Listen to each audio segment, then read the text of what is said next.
जब बड़ा पेड़ गिरता है तो धरती हिल जाती है, ऐसे ही जब बड़ी हार होती है तो बड़े चेंजेस होते हैं। और अब कहा जा रहा है कि टीम इंडिया में चेंजेस होंगे, एक दो नहीं बल्कि पांच पांच चेंजेस होंगे। कई खिलाड़ियों को लाया जाएगा, कई खिलाड़ियों को thank you so much tata goodbye कर दिया जाएगा। वो खिलाड़ी जो डोमेस्टिक में चल रहे थे उनको मौका मिलेगा, वो खिलाड़ी जिन्हें जानबूझकर इग्नोर किया गया था उन्हें मौका मिलेगा, और वो खिलाड़ी जो जानबूझकर खिलाए जा रहे थे अब हो सकता है बाहर बैठ के कुछ दिन पानी पिलाएंगे या बेहतर होकर फिर टीम में आएंगे। लेकिन कौन से पांच खिलाड़ी हैं जो टेस्ट स्क्वाड में आ सकते हैं, उनके नाम बताते हैं। और पांच खिलाड़ी, अलग अलग कहानियां हैं, एक ही साथ बता दें या अलग अलग बता दें? चलिए एक ही साथ आते हैं। पांच खिलाड़ी जो हैं वो हैं ऋतुराज गायकवाड़, रिंकू सिंह, सरफराज खान, इसके अलावा रविचंद्रन और यश राठौर। ऋतुराज गायकवाड़ 3 नंबर की लड़ाई लड़ेंगे, रिंकू सिंह जो है वो 6 नंबर की लड़ाई लड़ेंगे। और ये इसलिए होगा क्योंकि इंडिया एक नहीं बल्कि दो दो सीरीज हार गई बीते 13 महीने।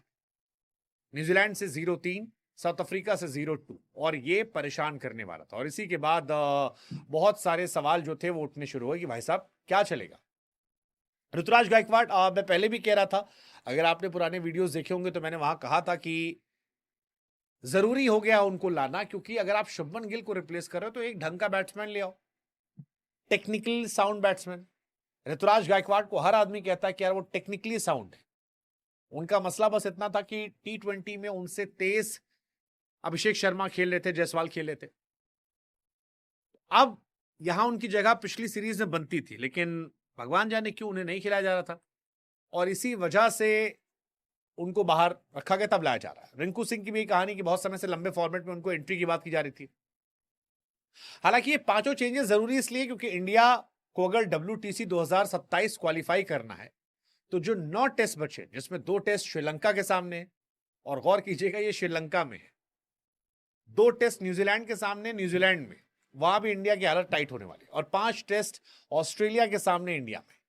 इंडिया को अगर वहां जाना है तो कम से कम 7 टेस्ट मैच जीतना होगा। 8 जीतोगे तो क्वालिफाई आसानी से कर जाओगे। अब 7 जीतना इतना आसान है? नहीं भाई साहब, नहीं भाई साहब।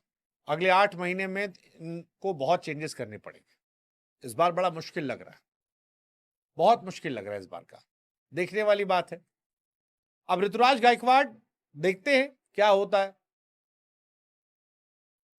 चल गए तो अच्छी बात है, हालांकि ऋतुराज अच्छा तो कर रहे हैं। ऑस्ट्रेलिया के सामने उन्होंने शतक लगाया था, बाहर बैठे थे, अब उनकी वापसी हो रही है। 17 शतक, 17 अर्धशतक, 84 इनिंग में लिस्टे में, तो नंबर तो उनके इनक्रेडिबल है। आईपीएल में हालांकि वो चोटिल हुए थे, अब उनकी वापसी हो रही है। ओडीआई में भी आ रही है, बुची बाबू में शतक लगाया था, दिलीप ट्रॉफी में शतक लगाया था, रणजी में भी लगाया था, साउथ अफ्रीका ए के सामने भी शतक लगाया था। लेट्स सी, होप कि वो अच्छा करे। सेम कहानी रिंकू सिंह की है, रिंकू सिंह भी अच्छा कर रहे हैं। उनका एवरेज 59 का है, बैटिंग मिलना चाहिए था, नहीं मिला फर्स्ट क्लास में उनका, मतलब अच्छा खासा रिकॉर्ड उनका है। अच्छे प्लेयर हैं, सॉलिड प्लेयर है। लेट्स सी क्या वो बेहतर हो जाएंगे। मतलब 37 वाले खेले तो और 57 खेलते हैं। सरफराज खान की भी कहानी है। सरफराज खान हालांकि क्या लाए जाएंगे, लाना तो चाहिए यार इंडियन कंडीशन में। विदेशी कंडीशन में पता नहीं खिलाए ना खिलाएं, इंडियन कंडीशन में सरफराज तो अच्छे होते।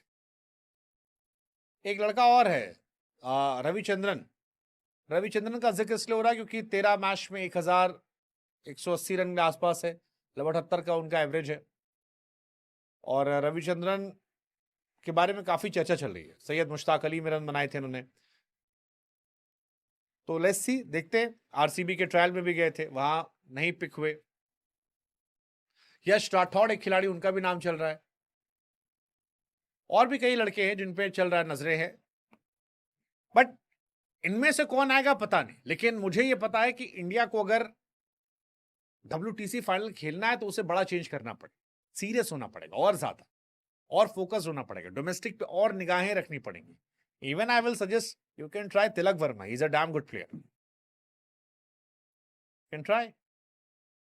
बट जिसको भी ट्राई करो लॉन्ग रन दो, मेहनत कराओ, लेट्स होप कि अच्छा करे, लेट्स जस्ट होप।